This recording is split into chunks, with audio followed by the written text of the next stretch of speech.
Hello students, this is your English lesson. Today we are going to read a poem on the grasshopper and cricket from Oxford Modern English Book 8. Students, this is part of unit number 6 and the page number is 89 from your book. So we start our lesson. First of all, summary of the poem. This poem is written by the greatest of English poets, John Keats. As he is known as a romantic poet and lover of nature, this poem also shows his love for beauty of nature. In this poem, two insects are used as the poet symbolizes the grasshopper as hot summer and the cricket as a very cold winter. He says, when the birds stop singing during the hot summers, the earth still sings. The grasshopper sings tirelessly during this time, flying from hedge to hedge. He further says that during the cold winter, cricket keeps the earth alive by singing songs through the stones. Now come to your book. Words to know: new mown, newly cut, mid. An old word for a meadow. Frost. Minute ice crystals formed when water vapor condenses at a temperature below freezing. Wrought, formed, fashioned. Shrills, sounds out, shouts in a high pitched tone. Now come to the poem. The poetry of earth is never dead. When all the birds are faint with the hot sun and hide in cooling trees, a voice will run from hedge to hedge about the new mown mead. That is the grasshopper's. He takes the lead in summer luxury he has never done with his delights, for when tired out with fun, he rests at ease beneath some pleasant weed. The poetry of earth is ceasing never. On a lone winter evening, when the frost has wrought a silence from the stove, there shrills the cricket's song in warmth increasing ever, and seems to one in drowsiness half lost, the grasshoppers among some grassy hills. Now come to the exercises. A. Understanding the poem. 1. Answer the following questions. A. Which line in the poem is similar to the first and expresses the same idea? Answer: the poetry of earth is ceasing never. B. Whose voice will run from hedge to hedge? Why do you think the voice sounds in the hedges?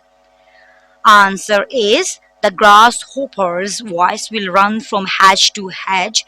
This is where the grasshopper sits, perhaps after escaping the mowing of the meadows. C. Where do the birds hide and why? Answer: the birds hide in the cool trees because the hot sun has made them feel weak. They are faint with the hot sun. D. Does the grasshopper tire? And how does he then behave? Answer: yes, the grasshopper tires. When that happens, he rests beneath some pleasant weed. E. What time of day is described in the second part of the poem? The answer is: the time is of evening. It is evening time. F. What creates the silence? Answer: the frost creates the silence. G. Why does the cricket's song sound to the poet like that of the grasshoppers? Answer is: the cricket's song sounds to the poet like that of the grasshoppers because he is drowsy and warmed by the fire, which perhaps reminds him of how he felt in the summer. These questions are more difficult. Discuss them first. H. What is meant by the phrase he takes the lead in summer luxury? Where does the poet get this idea? Answer. The grasshopper's song becomes the main sound when the hot sun makes other creatures, such as the bird, go quiet. He enjoys himself in such a way as to be an example to others of how to have fun. That is what the poet means by take the lead in summer luxury. I. Why do you think the poet expresses the same idea twice in the first line and the ninth? Answer. The poem is about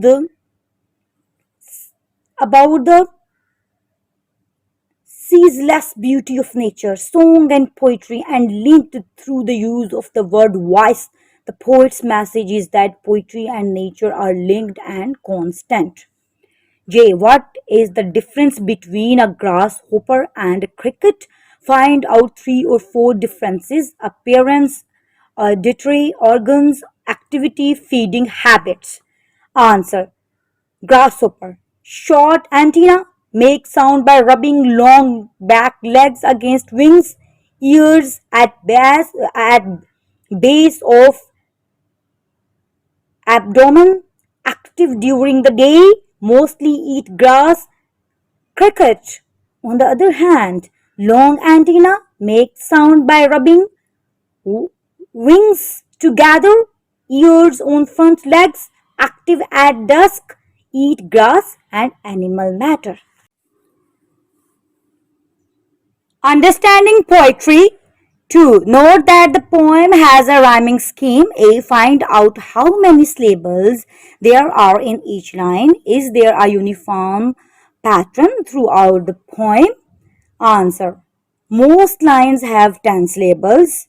Iambic pentameters, except lines 6, 7, 9, and 12. Interestingly, Interesting lines all contain some reference to indulgence.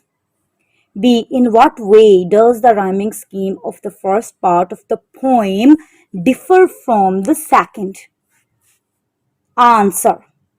The rhyming scheme of the first part of the poem is A, B, B, A, C, B, B, C. That of the second part is D. The second part is D. The first part is an O, C, T, E, T, and the second part is S, E, S, T, E, T. It is a sonnet.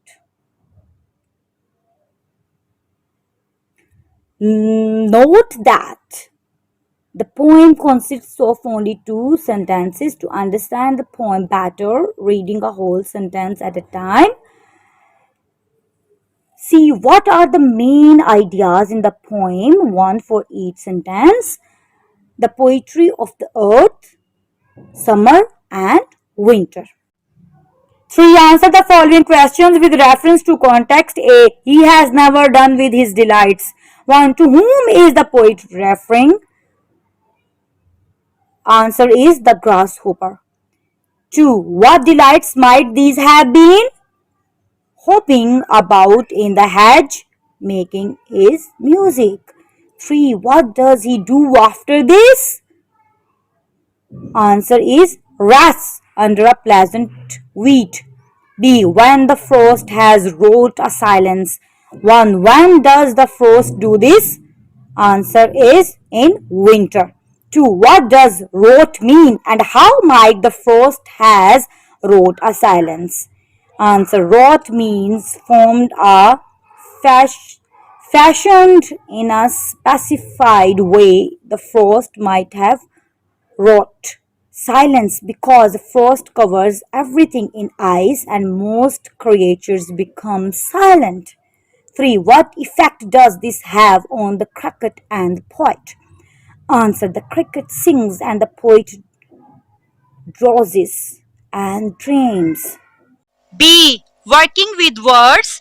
1. Find words in the poem as described below. A past tense and past participle of work. Use our dictionary.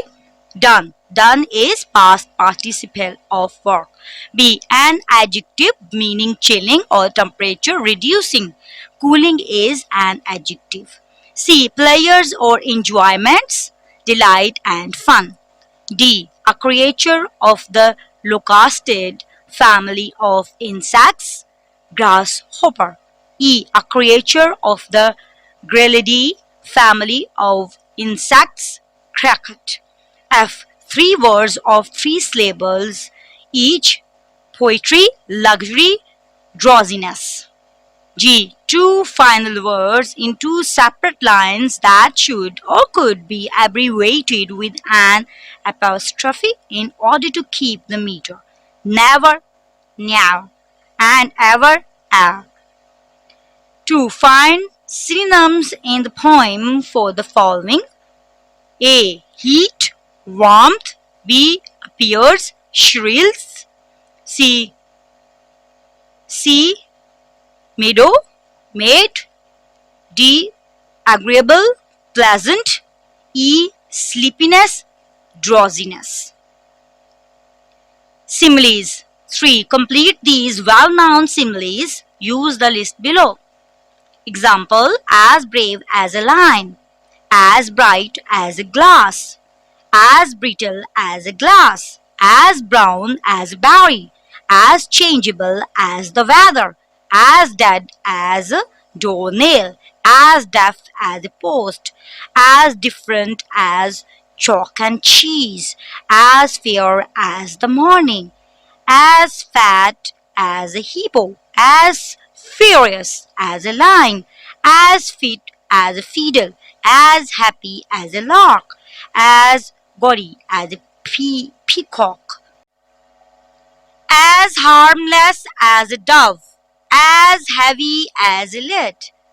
C. Learning about language, spelling. Correct the mistakes in the following. Tiger, Tiger. Leaves, Leaves. Rockery, Rockery. Crooked, Crooked. Shrubberies, Shrubberies. Strawberries, Strawberries. Kennel, Kennel. Fountain, Fountain. Newspaper is already correct. Opening, Opening. Opening. Somber, Sombre. Sailors, Sailors. Innocent, Innocent. Solitary, Solitary is already correct. Mockery, Mockery. Thanks for listening. For new videos, don't forget to subscribe my channel. And if you like my videos, please share and like.